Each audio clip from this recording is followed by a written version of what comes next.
What is a monitor it yourself security system?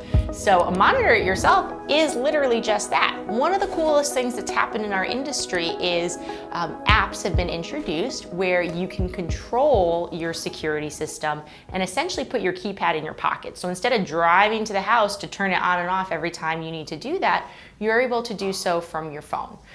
So it gives you a lot of control over the property when you're not there. That's a convenience thing. It's not adequate security. A monitor it yourself security system is just that. The burglar alarm goes off, it goes to your phone. So what happens when you're in a meeting and not looking at your phone? What happens when you're on vacation? Do you have adequate cell coverage in the Turks and Caicos? What happens when you're actually presently looking at your phone and it says, oh gosh, the alarm's going off? Are you gonna go down there and do battle with the burglar?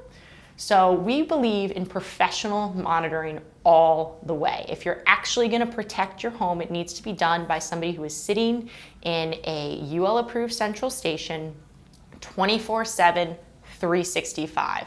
And also, one of the reasons that people buy security systems is they love the discount they get on their homeowner's insurance, which can be anywhere between 5 and 20%. So that's actually a really significant amount of money, but they will not give you that discount if you're monitoring it yourself.